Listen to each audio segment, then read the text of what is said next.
if I die tomorrow. I hope you hear these words. I ain't here to flip no birds or sip no syrup. Hope the future generations can get this urge. Stay woke, youngin', and avenge these nerds.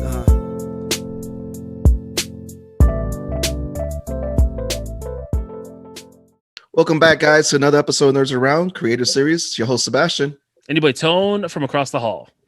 And today we have an awesome creator with us who not only has written a book about helping freelancers out there, he's also written some great comic books and everything. He's also the artist behind Big Boss, the creator behind Big Boss. He's worked on Camouflage. Please welcome Cristian Aluas.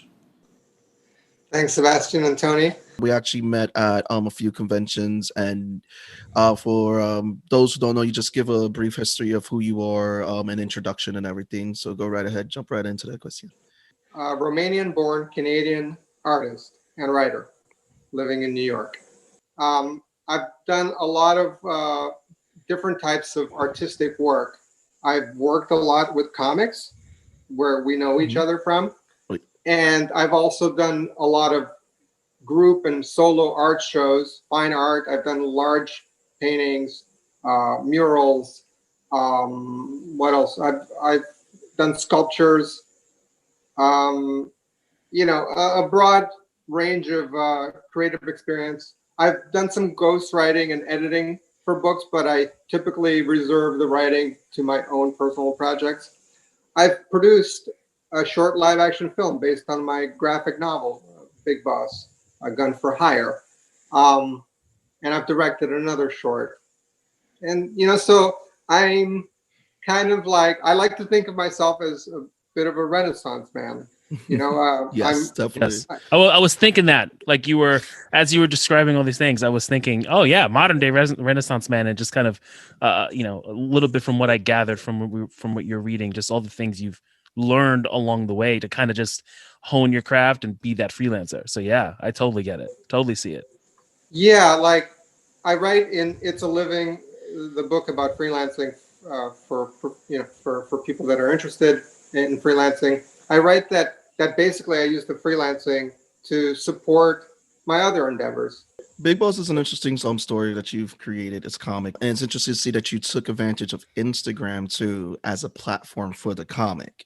What made you want to utilize Instagram as a means to publish the comic out there? I started it in 2016, very late in 2016, and over the course of 13 months, I posted one panel each day on Instagram. And the reason I chose Instagram at the time, 2016, that's 5 years ago, it was a hotter platform, and I was looking at different venues, and I think Webtoons at the time wasn't as lively. Yeah.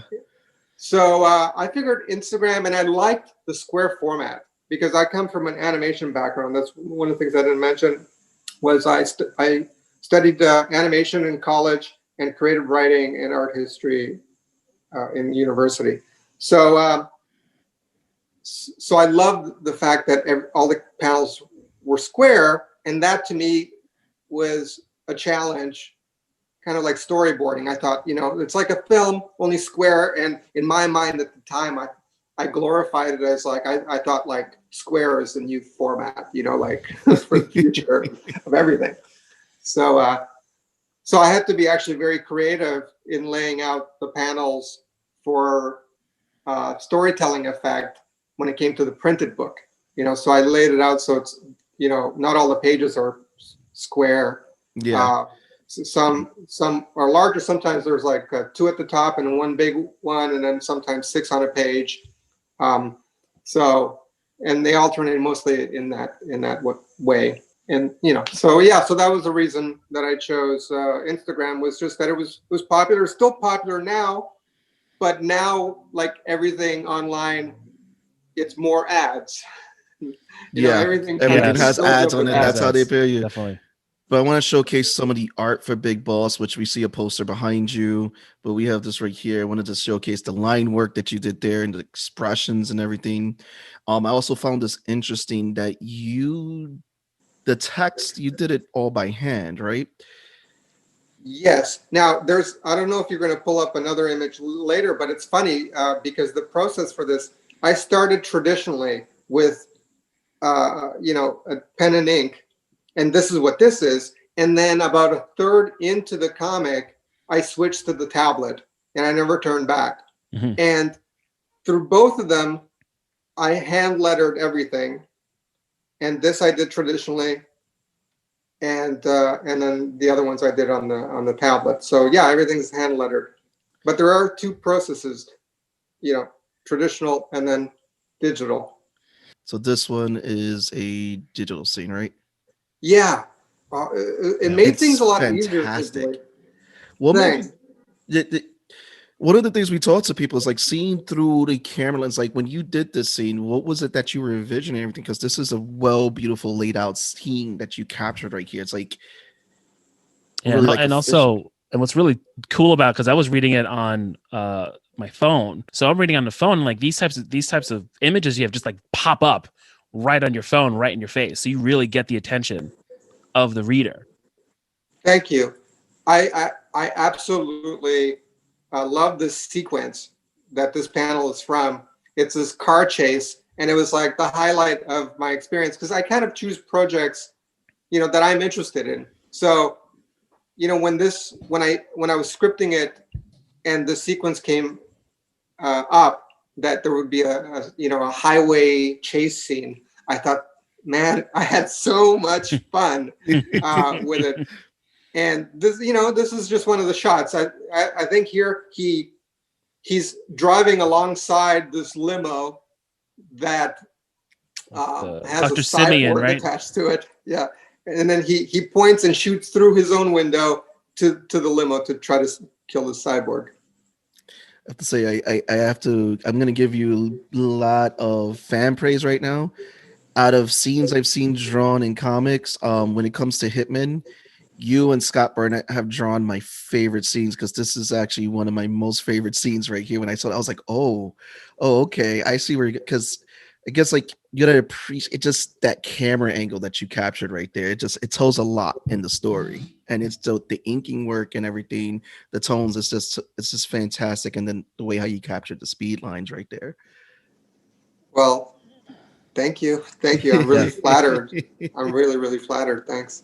Yeah, no, you definitely get it. Like so when I was reading through it, it feels like it was meant to be swiped up, like just swiping through what you're, through the history of the whole thing, just swiping through and getting the whole action sequence, not just reading left to right through down turning pages, just swiping with the phone, and you're getting that action sequence of the speed car chase. So yeah, man, that's really cool, using the medium of Instagram and how we interact with it to create, another texture of experiencing the story.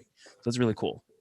And I want to point out to your creativity too, because there was another scene that I wanted to pull up. The last one from Big Boss was to showcase your creativity of how a lot of times when we're seeing people remember stuff, we would never think to draw a past image into someone's head like that. And I was like, this was just fantastic. Like it's usually like a bubble on the side somewhere. And what was the creative direction that you were going with this when you were having her remember something? It's kind of like a Will Eisner sort of thing. So when I chose this format, I was thinking of old storytelling techniques, and that's why I chose initially the traditional pen and ink, because I wanted to tap into that creatively. And then I appreciate it, but there's nothing new here. This has been done famously in one of those Batman ones where there's like a silhouette of Batman's head, and then inside the silhouette of his head is like the alleyway, you know? So it's not new, but I just had this vision with this, with her looking forward. So I'm just kind of using these old techniques, basically. Which I think it's cool. You're paying homage to old techniques, because at the end of the day, People don't use those techniques anymore. And for you to use that technique, I think it speaks volumes of that one panel itself. Especially when I was looking, I was like, oh, this caught my eye. I like how everything was captured. How did you get involved with the team of Camo? This again, we spoke before. This was example of commercial work, working with the team, and you were the artist behind it, but you also got to help with lettering and some of the art direction. So how did how did that come to play for you in Camo and all that? With Camo, I've worked with Doug Stevenson for many years. Like years ago, 2009, I drew a bunch of cartoons for him as he was trying to get a series syndicated. It was kind of a Far Side, like one drawing per idea, and we put a book together, and he pitched it to a number of newspapers, and it just kind of fizzled. So 2009, as I was a freelancer, and I guess I really satisfied that client because, I think 2018, he came back to me. So, almost nine years later, he didn't forget about me, and he had this project to create Camouflage. So he wrote the story, and he told me how to design the characters because they have a certain look, and then the composition of the layouts of the pages, that's all me. He totally trusted me with everything because he didn't have experience with that. You mentioned about it being about activism. Was that part of the pitch for this, and did that help kind of bring you in and want to be involved with this project? Well, absolutely. I think it's like very it's a positive thing for children, and it is written down to a younger age group, but adults can enjoy it too for the art and the message. And I like that it's positive. I love Doug. He's well-meaning, and so I just first it was actually just working with Doug. That was like the main thing, and it was a long-term project, and that's one of the things that appealed to me again, because as a freelancer, the older I get and the more I get into my career, the more I don't look for these one-off little projects, and I'm looking to build relationships. And then when I manage to satisfy someone, that they come back, and then I have that relationship with them, I try to make the most of it, and I try to over deliver each time. But yeah, it's a great message. And there at the back of each issue there are crossword puzzles and things like that. I thought that was cool that you guys did that. That was really cool. But you've also written a book. Yes, you're a writer. And you talk about being a freelancer. The name of the book, It's a Living, Surviving as a Freelancer in the 21st Century, The Ultimate Guide to Success for Artists and Creative Professionals. So tell us about the book, what led you to the creation of the book, and what did you want to get across to the readers who pick up this book? I wanted to write an autobiography initially. And it was a long process. I remember the day that I decided I was going to do it. It was 3 years ago, and it took me 3 years to write this book. It was just kind of like, when people initially start writing, it's just kind of like memories that are really exciting to you. And like conquests of different sorts. And so then as it grew, and then I joined several meetups, writing groups, and I met other authors, and I did a lot of research about writing and marketing.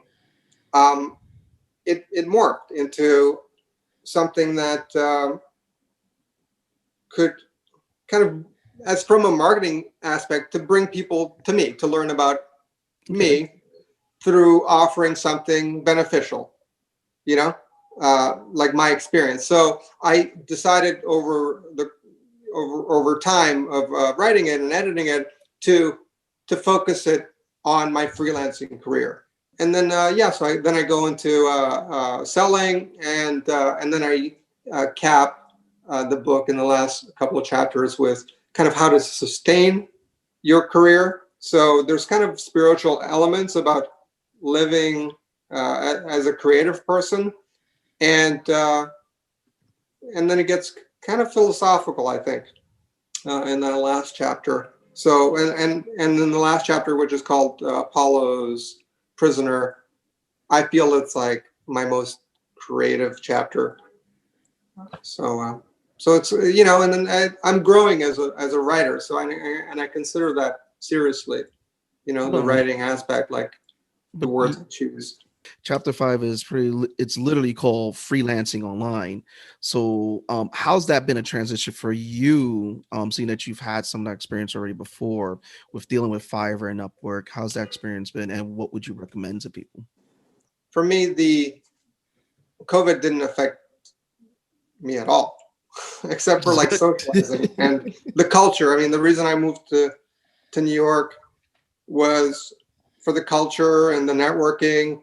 Because I've been working online and from home, nothing's changed. And I was lucky too, because right when it started, I had a couple of big projects. I was actually finishing the third issue of Camouflage, and I had another contract for an animation for a publisher. And then there was a moment where I was like, I had no work, but I wasn't worried. I had like some savings, and I just trusted myself. That's what I do.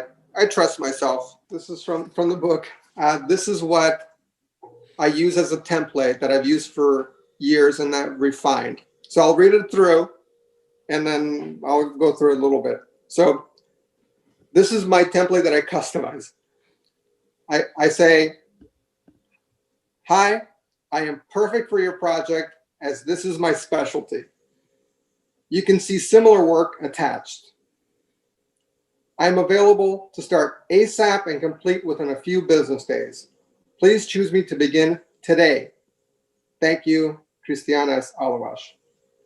So it's very simple, but then I stretch it out. So I use this template, you know, and then I customize it. So it's like if a project is for like a mascot design, I say like, I'm perfect for your mascot, you know, mouse design project, you know, like, so it's specific. I read the instructions, you know.